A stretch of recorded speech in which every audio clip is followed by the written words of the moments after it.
இயேசு கிறிஸ்துவின் நாமத்தில் உங்கள் அனைவரையும் அன்போடு கூட வாழ்த்துகிறேன். இன்றைக்கு நாம் பார்க்க போகிற தலைப்பு, விசுவாசம் என்பது ஒரு ஆவிக்குரிய கருத்தாக்கம். Faith is spiritual conception.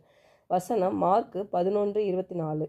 ஆதலால் நீங்கள் ஜெபம் பண்ணும்போது எவைகளை கேட்டுக்கொள்வீர்களோ அவைகளை பெற்றுக்கொள்வோம் என்று விசுவாசியுங்கள், அப்பொழுது அவைகள் உங்களுக்கு உண்டாகும் என்று சொல்லுகிறேன். பாருங்கள், நம்ம ஜெபிக்கும் பொழுது நாம் பெற்றுக்கொண்டோம், நம்மக்கிட்ட அந்த பதில் வந்துடுச்சு அப்படின்ற ஒரு விசுவாசத்தோடு நம்ம ஜெபிக்க வேண்டுமா. பாருங்கள், நம்ம ஜெபத்தில் என்ன கேட்குறோமோ அது நம்மிடம் ஏற்கனவே அது இருக்குது என்ற ஒரு விசுவாசத்தின் மூலம்தான் நம்ம பெற்றுக்கொள்ள முடியும் என்று தேவனுடைய வார்த்தை நமக்கு சொல்கிறது. எபேசியர் 1:3 பார்க்குறோம்ல, நம்முடைய கர்த்தராகிய இயேசு கிறிஸ்துவின் பிதாவாகிய தேவனுக்கு ஸ்தோத்திரம், அவர் கிறிஸ்துவுக்குள் உன்னதங்களில் ஆவிக்குரிய சகல ஆசீர்வாதத்தினாலும் நம்மை ஆசீர்வதித்திருக்கிறார். அப்போது நம் கிறிஸ்துவுக்குள் அவர் சிலுவையில் அவர் செய்து முடித்த அந்த வேலையில் பாருங்கள் நமக்கு எல்லாவற்றையும் கொடுத்திருக்கிறார். பாருங்கள், கிறிஸ்துவுக்குள் அந்த உன்னதங்களில் ஆவிக்குரிய சகல ஆசீர்வாதத்தினாலும் நம்மை ஆசீர்வதித்திருக்கிறார் என்று பார்க்குறோம். அவர் ஆசீர்வதிக்க போகிறார் என்று போடலை, ஆசீர்வதித்திருக்கிறார். அது முடிக்கப்பட்ட விஷயம். உங்களை என்னையும் கர்த்தர் ஆசீர்வதித்திருக்கிறார். உங்களை என்னையும் கர்த்தர் பாதுகாத்திருக்கிறார். உங்களை என்னையும் சகல ஆசீர்வாதத்தினாலும் நம்மை ஆசீர்வதித்திருக்கிறார். ஹல்லேலூயா. பாருங்க, என்றைக்கு நம்ம அவரை இரட்சகராக ஏற்றுக்கொண்டோமோ அந்த கணமே கிறிஸ்துவுக்குள் நாம் இருக்கிறோம் என்று பார்க்கிறோம். அவர் நமக்குள் வாசம் செய்து கொண்டிருக்கிறார். அப்போ நம்ம ஜெபிக்கும் பொழுது கிறிஸ்துவுக்குள் நம்மிடம் ஏற்கனவே ஆசீர்வதிக்கப்பட்டிருக்கிறோம். அதுக்கு அடையாளமாக தான் நம்ம என்ன பண்ணுறோம், விசுவாசத்தை வெளிப்படுத்துகிறோம்.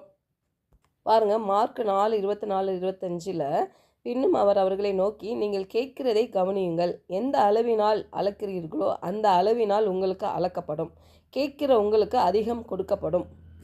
கேட்கிறதை கவனமாக கேளுங்கள் அப்படின்றது எதை குறிப்பிடுதுன்னா, தேவனுடைய வார்த்தையை எப்படி நம்ம கேட்குறோம், எந்த அளவில் அந்த தேவனுடைய வார்த்தையை நம்ம இருதயத்தில் பதித்து வைத்திருக்கிறோம் பாருங்கள், அதன்படி நம்ம கேட்கும் பொழுது பெற்றுக்கொள்வோம் என்று பார்க்குறோம்.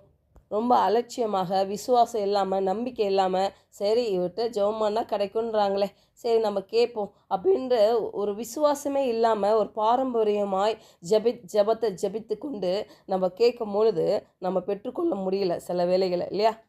நம்ம பெற்றுக்கொண்டோன்னு சொல்லி விசுவாசித்து ஜெபிக்கும் பொழுது தான் நம்ம பெற முடியும். அதாவது விசுவாசம் ஒரு உணர்வு கிடையாது, அது விசுவாசம் என்பது ஒரு ஆவிக்குரிய கருத்தாக்கம். பாருங்கள், விசுவாசத்தின் தந்தை அப்படின்னாலே நம்ம ஆபிரகாம் தான், நம்ம எல்லாருக்குமே தெரியும். பாருங்கள், தேவன் வாக்குத்தத்தம் கொடுக்குறாரு. அவருக்கு 100 வயதில் தான் அந்த பிள்ளை பாக்கியமே கிடைக்கிது. 75 வயதாக இருக்கும் போது அந்த வார்த்தை அவருக்கு அருளப்படுகிறது.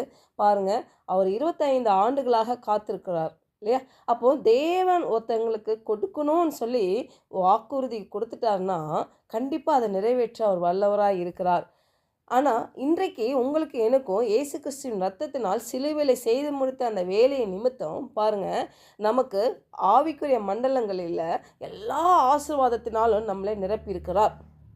நம்ம ஆவிக்குரிய மனிதன் தானே, நம்ம ஆவிக்குரிய மனிதனுக்குள்ளாக எல்லாம் தேவன் வைத்திருக்கிறார். எல்லாவற்றையும் வைத்திருக்கார். சுக பலன், நீடிய ஆயுள், பாதுகாப்பு, ஆசீர்வாதம், எல்லா நன்மைகளும் எல்லா காரியங்களையும் நம்ம ஆவிக்குரிய மனிதனில் நிரப்பி வைத்திருக்கிறார். பாருங்கள், அதை நம்ம பெற்றுக்கொள்ள வேண்டும். இந்த மாம்ச உலகத்தில் நம்ம அதை பெற்று எடுக்க வேண்டும் என்றால் விசுவாசம் மட்டும்தான், அது வேறு எதுவுமே இல்லை. அவர் நமக்கு எல்லாம் கொடுத்துட்டாரு. நான் அதை டிக்ளேர் பண்ணி அதை நான் என்ன பண்ணுறேன், உரிமையாய் அதை எடுத்துக்கொள்ள போகிறேன். ஹல்லேலூயா. யோவான் 15:7 பார்க்குறோம்ல, நீங்கள் என்னிலும் என் வார்த்தை உங்களிலும் நிலைத்திருந்தால் நீங்கள் கேட்டுக்கொள்வது எதுவோ அது உங்களுக்கு செய்யப்படும்.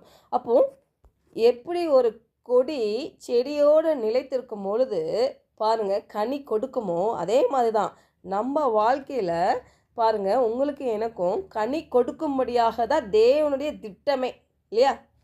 அதில் சந்தேகமே கிடையாது. அப்போது அந்த கனி வெளியே வர வேண்டும் என்றால் விசுவாசம் மட்டும்தான் அதுக்கு தேவை.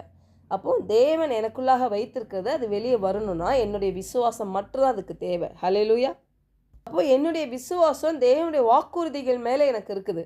அப்போ இன்றைக்கு பாருங்கள், நம்ம அந்த அவ்விசுவாசம் நீங்கணும்னா தேவனுடைய வார்த்தை நமக்குள்ளாக பதிக்க வேண்டும். அவர் வார்த்தை கேட்டுக்கொண்டே இருக்க வேண்டும். மார்க் 4:25 உள்ளவன் எவனோ அவனுக்கு கொடுக்கப்படும், இல்லாத எவனோ அவனிடத்தில் உள்ளதும் எடுத்துக்கொள்ளப்படும். இந்த இடத்துல எதை சொல்லுதுன்னா, உள்ளவன் எவனோ அவனுக்கு கொடுக்கப்படும்னா, அவன் உள்ளத்தில் அவனுக்கு கிறிஸ்துவை அறிகிற அறிவில் அவன் வளரும் பொழுது அவனுக்குள்ளாக தேவன் வைத்திருக்கிற அந்த எல்லா நன்மைகளும் ஆசீர்வாதங்களும் ஒரு வெளிப்பாட்டின் மூலியமாக அவனுக்கு கிடைக்கிறது. பாருங்கள், அந்த வெளிப்பாடுன்னும் போது எனக்கு அந்த பெரும்பாடு உள்ள ஸ்திரீ தான் எனக்கு ஞாபகம் வரும்.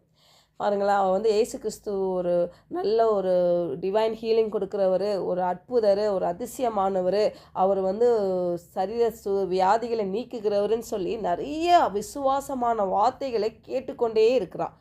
அப்போ கேட்க கேட்க அவளுக்குள்ளாக என்ன வருது, ஒரு வெளிப்பாடு வருது. நான் அவருடைய வஸ்திரத்தை ஓரத்தை தொட்டால் போதும் எனக்கு சுகம் உண்டாகும்னு சொல்லி அவளுக்கு அந்த வெளிப்பாடு அவளுக்கு வருது. பாருங்கள், இன்றைக்கி அதே வெளிப்பாடு தான் இன்றைக்கி உங்களுக்கு எனக்கும்.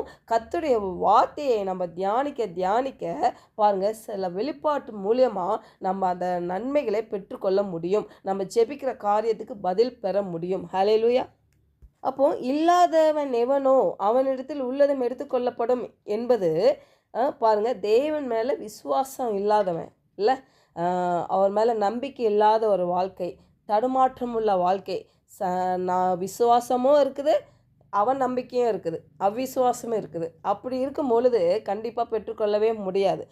அப்போ என்ன ஆகுது, அவனுக்குள்ளே இருக்கிற சிறிய அந்த வெளிப்பாடு கூட போயிடுமா. அதுதான் இங்கே சொல்லுது. நம்ம விசுவாசமாக எதை கேட்டாலும் நம்ம பெற்றுக்கொள்வோம் என்ற நம்பிக்கையில் நாம் ஜெபிக்கும் பொழுது அந்த ஜெபம் கேட்கப்படும். ஜெபிக்கலாம். பரலோக தகப்பனே, இந்த காலை வேளையில் எங்களோடு நீர் இடைப்பட்டதுக்காக உமக்கு நன்றி செலுத்துகிறோம். கர்த்தாவே, உம்முடைய வார்த்தையின்படி நாங்கள் எவைகளை கேட்கிறோமோ அவைகளை பெற்றுக்கொண்டோம் என்று விசுவாசத்துடன் ஜெபிக்க ஆவிக்குரிய மனக்கண்களை திறந்தருளும்படியாக ஜெபிக்கிறோம். கர்த்தாவே, உம்முடைய வார்த்தைகளை நாங்கள் கேட்க ஆண்டவரே வெளிப்பாட்டினால் எங்களை நிரப்புவீராக என்ற இயேசுவின் நாமத்தினால் ஜெபிக்கிறோம் நல்ல பிதாவே. ஆமென்.